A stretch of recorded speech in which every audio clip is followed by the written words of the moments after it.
did get a lot of offers in Hindi, but my simple thing is I don't think they can afford me in Hindi. For closing, my last question to Prabhas. Are you all set to give a tough competition to the Khans here? Thank you, ma'am. Can I leave? Slowly, we'll be diffusing away from this old narrative called South cinema, North cinema, this cinema, that cinema. We all will be evolving as one cinema, that is Indian cinema. आज से just 20 साल यानी 2 decade पहले Indian cinema में बॉलीवुड के अलावा सारे regional cinema को मिलाकर लगभग 2000 से ज्यादा फिल्में बनती थी, जिसमें से मोर देन 1000 और सारी बिग बजट फिल्में बॉलीवुड की ही होती थी। और आज तक इंडियन सिनेमा का मतलब फॉरेन में शाहरुख खान और बॉलीवुड को ही समझा जाता था। इसलिए राजा मौली जैसे डायरेक्टर को बताना पड़ता है कि RRR एक बॉलीवुड फिल्म नहीं है। This is not a Bollywood movie. This is a Telugu film from the south of India, where I come from. एक टाइम पर साउथ सिनेमा और दूसरे रीजनल सिनेमा के स्टार्स बॉलीवुड की फिल्मों में काम करने के लिए मिन्नतें करते थे। पैसा, पावर, फेम सब कुछ बॉलीवुड के कुछ चंद लोगों के हाथों में था। लेकिन फिर 2015 से लेकर आज तक south, to be precise Telugu industry ने धीरे धीरे कचरों की चाल चलते हुए मतलब इतनी ज्यादा सक्सेसफुल हो गई कि पहली बार किसी रीजनल सिनेमा ने बॉलीवुड जितनी बड़ी इंडस्ट्री की भी जड़ें हिला दी। विद्या बालन ने अपने एक इंटरव्यू में तेलुगु इंडस्ट्री को इनडायरेक्टली बॉलीवुड से भी बेहतर बताया। It's my first Telugu film. बहुत ज़्यादा प्रोफेशनल टीम है, बहुत अच्छे लोग हैं। सुबह 9 बजे शार्प काम शुरू हो जाता है, 6 बजे पैकअप हो जाता है।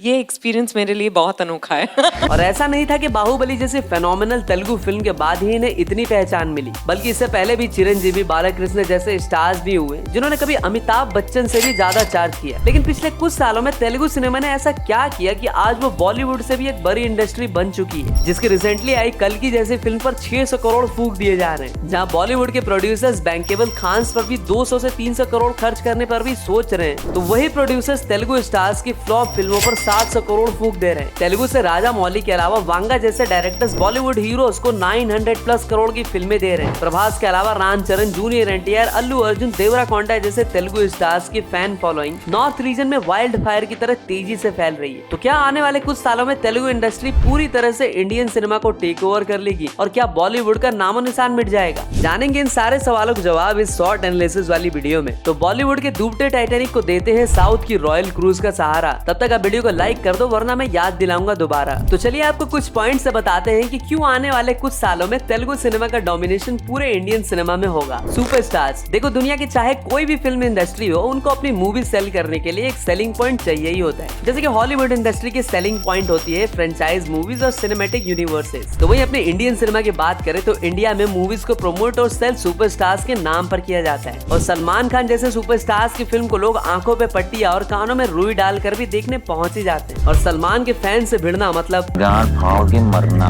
And as you all know कि इंडिया में मल्टीपल इंडस्ट्रीज है और जिस इंडस्ट्री के पास सबसे ज्यादा ए लिस्ट सुपरस्टार होंगे वो डोमिनेट करेगी। And as of now India में हिंदी, तमिल, तेलुगु 3 इंडस्ट्रीज में जिसके पास सबसे ज्यादा सुपरस्टार है वो है one and only Telugu industry. और इसलिए तेलुगु इंडस्ट्री का डोमिनेशन आने वाले टाइम में अलग ही लेवल पर होगा। और ऐसा मैं इसलिए भी बोल रहा हूँ क्योंकि तेलुगु इंडस्ट्री के पास 6-7 बड़े ए लिस्ट स्टार्स हैं, जिसमें अल्लू अर्जुन, रामचरण, पवन कल्याण, प्रभास, जूनियर NTR, महेश बाबू और विजय देवराकोंडा भी शामिल। और अगर सबसे ज्यादा ए लिस्ट सुपरस्टार होंगे तो रेवेन्यू भी ज्यादा होगा और फाइनली उनका डोमिनेशन भी सबसे ज्यादा होगा। लेकिन अब आपका क्वेश्चन ये होगा कि सुपरस्टार्स तो बॉलीवुड के भी पास हैं, बट बॉलीवुड में 3 ही सुपरस्टार ऐसे हैं जो हर कंडीशन में अच्छे बॉक्स ऑफिस नंबर्स की गारंटी दे सकते हैं। और वो 3 सुपरस्टार्स हैं बॉलीवुड के 3 माइटी खान्स। बाकी 2 को विमल ऑलरेडी ले डूबी है। लेकिन ये 3 खान भी तेलुगु इंडस्ट्री के डोमिनेशन में कोई बहुत बड़ा थ्रेट बनने वाले नहीं है, क्योंकि SRK वापस से 2 साल के लिए अंडरग्राउंड हो चुके हैं। और आने के बाद वो अपनी रोजगार योजना शुरू करेंगे, जिसमें सुहाना खान जैसे किसान और अभिषेक बच्चन जैसे कम दिखाई देने वाले फॉरेन स्टार लोगों को रोजगार मिलेगा। बात करें आमिर खान की तो भैया आमिर खान डाइवोर्स के बाद से थोड़े से हिले हुए लग रहे हैं। पहले उन्होंने फॉरेस्ट गैंग की रीमेक बनाई लाल सिंह चड्ढा, जो कि गंदी पिटी, फिर भी उन्हें कुछ खास समझ में नहीं आया और फिर से रीमेक मूवी सितारे जमी पर, जो कि चैंपियंस की रीमेक है, उस पर काम कर रहे हैं। इसके अलावा सुनने में ये भी आ रहा है कि वो विजय सेतुपति की महाराजा की रीमेक पर भी काम करेंगे। अच्छा। और आमिर खान अपनी अगली शिकार यानी दंगल में उनकी रियल लाइफ बेटी बनी फातिमा को रियल लाइफ बीवी भी बना सकते हैं। और जिस तरह से आमिर खान रीमेक्स मूवी के पीछे पड़े हैं उनसे कोई बिग सक्सेस की उम्मीद ना ही की जाए तो बेहतर है। और वैसे भी Aamir Khan recently asked his son Junaid that he is retiring and Junaid to take over the Aamir Khan production. अब अगर सलमान भाई की बात करें तो उनका लाइनअप लग तो काफी स्ट्रॉन्ग रहा है, जिस पर हमने एक डिटेल वीडियो बनाई है जिसे आप बाद में आराम से जाकर देख लेना। बट एज एन एक्टर जितना एफर्ट वो अभी लगा रहे हैं, अगर वैसा ही अगर कुछ होगा तो आई डोंट थिंक सो कि उनसे भी कुछ खास उम्मीद की जाए। हाँ, लेकिन अगर सुल्तान या बजरंगी भाईजान जैसी मेहनत उन्होंने अगर किसी भी फिल्म में की तो वो फिल्म पक्का सुपरहिट जरूर होगी। तो देखो, बॉलीवुड के बिग सुपरस्टार्स के साथ प्रॉब्लम यही है कि वो बहुत ही सेलेक्टिव मूवीज कर रहे हैं, ऊपर से वो उतने ज्यादा कंसिस्टेंट भी नहीं है। तो वही तेलुगु इंडस्ट्री की दूसरी सबसे बड़ी कॉम्पिटिटर यानी तमिल सिनेमा की बात करें, जिसमें से थला अजीत पैन इंडिया लेवल पर उतने अपीलिंग नहीं है। हमारे विजय अन्ना आजकल पॉलिटिक्स में ज्यादा फोकस करेंगे और बचे हमारे रजनी सर, जिनका स्टारडम ऑफ नॉर्थ इंडिया में तेलुगु स्टार्स के बराबर उतना ज्यादा नहीं रहा। तो देखो, ये थी सुपरस्टार्स की बात। बट अब ये क्वेश्चन ये आता है कि क्या सिर्फ ज्यादा सुपरस्टार्स होने से कोई इंडस्ट्री सबसे बड़ी बन सकती है? नहीं।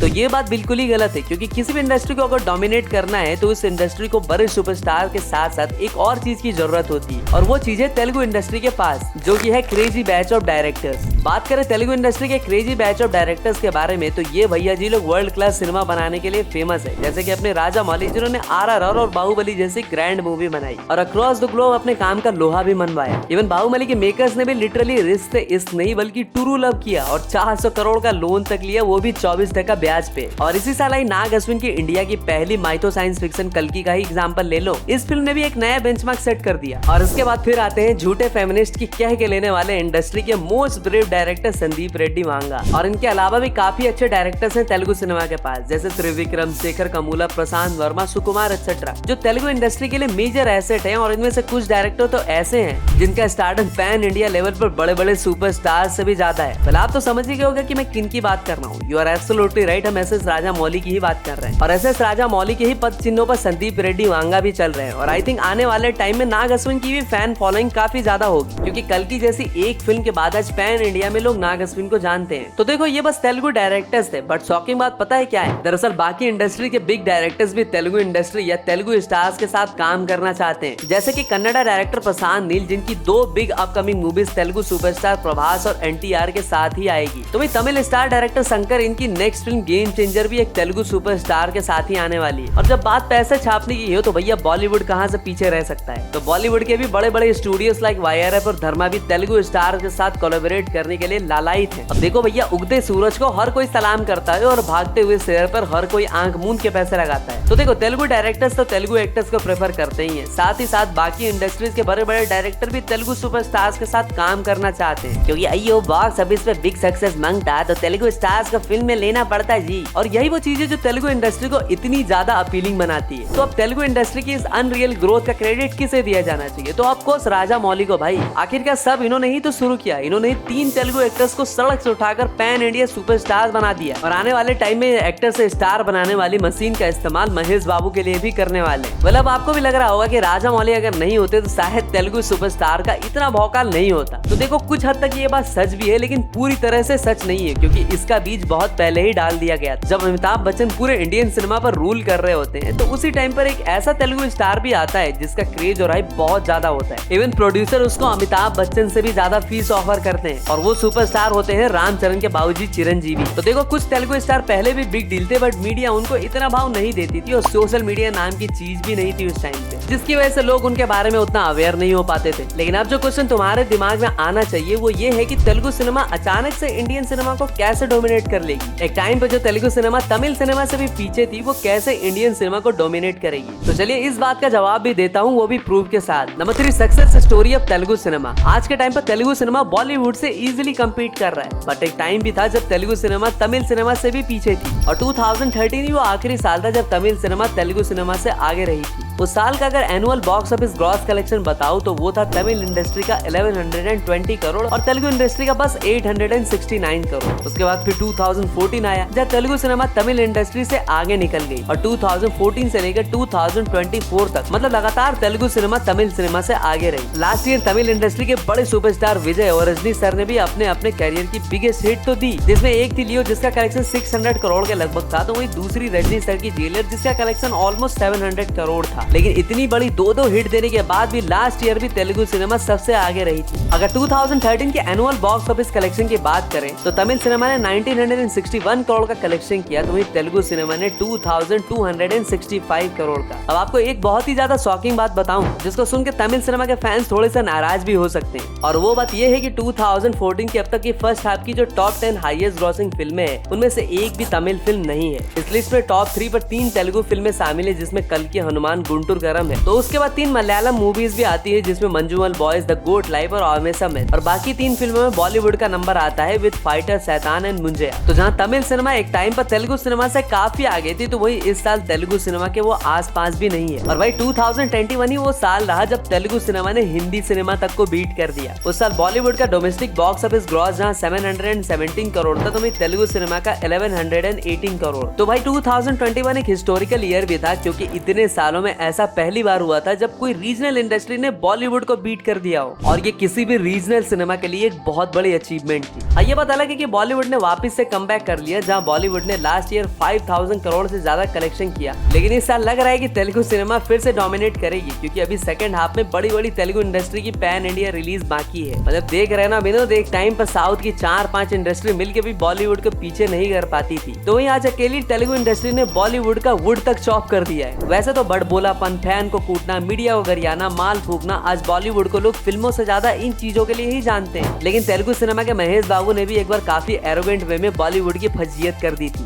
I mean, I don't know if I'm sounding arrogant, but I did get a lot of offers in Hindi. But my simple thing is, I don't think they can afford me in Hindi. So that's the reason I can't waste my time, because the kind of respect I get here, the kind of stardom I have here. So I've never really thought of going, leaving my industry and going to another industry. So what is wrong with the idea of Indian cinema? So Bollywood industry ने इतने सालों से single handedly rule किया है, और Indian cinema और globally भी बॉलीवुड का बहुत बड़ा इम्पैक्ट और इन्फ्लुएंस रहा है, और यही रीजन है कि जब RRR को ग्लोबल एप्रिसिएशन मिली, तो मेजोरिटी फॉरेनर्स उसे बॉलीवुड की फिल्म समझ बैठे, और तब जाकर राजामौली को बताना पड़ा कि भैया हमको अपने में मत मिलाइए, हम अलग हैं। और यही सेम चीज बाकी रीजनल मूवीज के साथ भी फ्यूचर में होगी, जो ग्लोबली एप्रिसिएशन तो जरूर गेन करेगी। लेकिन मुद्दे की बात यह है कि जो वन सिनेमा वन कंट्री का आइडिया है, वो बॉलीवुड के लिए तो सही है, बट रीजनल इंडस्ट्रीज के लिए उतना सही नहीं है, क्योंकि देखो भाई, हर लैंग्वेज की मूवी डिजर्व करती है कि उनको उनकी ओरिजिनल लैंग्वेज से ही रिकॉग्नाइज किया जाए। और इंडिया में तो इतनी सारी रीजनल इंडस्ट्री है, और हर इंडस्ट्री में अलग अलग लैंग्वेज की मूवीज बनती है, सबका कल्चर, डेमोग्राफिक बहुत ही अलग है। तो वर्ल्ड लेवल पे may be we can call it Indian cinema, but Indian level पे इंडियन सिनेमा कभी भी इंडियन सिनेमा नहीं बन पाएगी, क्योंकि हमेशा से डिबेट रहेगी कि कौन सी इंडस्ट्री बेटर है, कौन सी नहीं। लेकिन हाँ, अगर पूरी इंडियन सिनेमा के सारे क्रिएटिव लोग साथ में आकर काम करेंगे, नए डायरेक्टर राइटर्स को मौका दिया जाएगा, तो definitely we will rise together as an Indian cinema. And I think India के हर फिल्म इंडस्ट्री के बीच जो कट थ्रोट कंपटीशन है, उसी कंपटीशन की वजह से हमें फ्यूचर में काफी सारी बेहतरीन सिनेमा भी देखने को मिलेगी। और बात रही क्या तेलुगु स्टार बॉलीवुड या हिंदी को हेट करते हैं, तो ऐसा कुछ भी नहीं है, वो बस अपनी मदर टंग को ज्यादा सपोर्ट करते हैं। तो बॉलीवुड में बहुत सारे लोग अपनी मदर टंग यानी हिंदी में अच्छे से बोल तक नहीं पाते, और कई सारे सेलिब्रिटीज और स्टार ने भी कन्फेस किया है कि हिंदी फिल्मों के सेट पर हिंदी में नहीं बल्कि इंग्लिश में बात की जाती है, और तो और उन्हें फिल्म की स्टोरी भी इंग्लिश में समझाई जाती है। इसके अलावा बॉलीवुड एक और चीज में जो लैग करती है, वो है तेलुगु इंडस्ट्री की सबसे बड़ी स्ट्रेंथ यानी यूनिटी। मतलब रंग बिरंगे आदमी आते थे, आपको उठा के वो टंकी में फेंक देते थे। अच्छा, तो मेरे लिए तो एक नाइटमेयर होता था कि यार मुझे पानी में नहीं जाना। बट उसी दौरान मैंने देखा कि फिल्म इंडस्ट्री के सब एक्टर्स, एक्ट्रेसेस, डायरेक्टर्स, म्यूजिशियंस सब होते थे, और उतना अपनापन शायद अभी नहीं रहा इस फिल्म इंडस्ट्री में, जहाँ सब आके एक त्योहार के वक्त या किसी की फिल्म रिलीज के वक्त एक दूसरे को सेलिब्रेट करते थे एक्चुअली। तो आई थिंक आजकल वो जमाना नहीं रहा। तो देखो, रणवीर की बात सुन के तुमको इतना तो अंदाजा लग ही गया होगा कि बॉलीवुड में अब पहले की तरह यूनिटी नहीं है। बॉलीवुड स्टार्स बहुत ज्यादा इनसिक्योर है, स्पेशली यंग जनरेशन के स्टार्स। ये एक अच्छी क्वालिटी है, इनसिक्योरिटी है सब में, और बचपन है मोर देन, और सबको लग रहा है कि सबको बहुत अक्ल है। इनसिक्योरिटी यानी कि एक दूसरे से कंपेयर करते हैं लोग। हाँ, वो होते रहता है। मतलब किसी एक की हीरो की फिल्म चल गई तो दूसरा बहुत परेशान हो जाता है, आधे से ज्यादा रात को सोते नहीं, specially the new generation, Ajay Salman type, उनको कुछ नहीं पड़ी। तो अगर तेलुगु इंडस्ट्री की बात करें तो हर कोई एक दूसरे की फिल्मों को सपोर्ट करता है, और साथ ही साथ बाकी इंडस्ट्री की फिल्मों को भी वो लोग सपोर्ट करते हैं। आपने देखा ही होगा जब पठान, जवान और एनिमल रिलीज हुई, तो बहुत बड़े बड़े तेलुगु स्टार्स ने इन मूवीज को अप्रिशिएट किया, और शायद ये भी हो सकता है कि इन फिल्मों को साउथ के डायरेक्टर्स ने ही डायरेक्ट किया। राजामौली से लेकर महेश बाबू, अल्लू अर्जुन, काफी सारे तेलुगु स्टार्स और सेलिब्रिटीज ने बॉलीवुड की इन फिल्मों के लिए कसीदे पढ़ दिए और यही रीजन है कि बॉक्स ऑफिस सक्सेस के साथ साथ तेलुगु इंडस्ट्री ने सबका दिल भी जीत लिया। सो गाइस, ये था मेरा मानना रिगार्डिंग तेलुगु सिनेमा। बाकी तुम बताओ कि तुम्हें कौन सी लैंग्वेज की मूवी या कौन सी इंडस्ट्री सबसे ज्यादा पसंद आती है। और पब्लिक डिमांड पे हमने काफी सारी वीडियोस बनाई है और आप सबको शाउट आउट भी दिया है। तो आप हमें कमेंट में जरूर बताना कि आप किस टॉपिक पर वीडियोस चाहते हो। जिस टॉपिक पर सबसे ज्यादा कमेंट होगा हम वीडियो लेकर जरूर आएंगे। तब तक के लिए हर हर महादेव।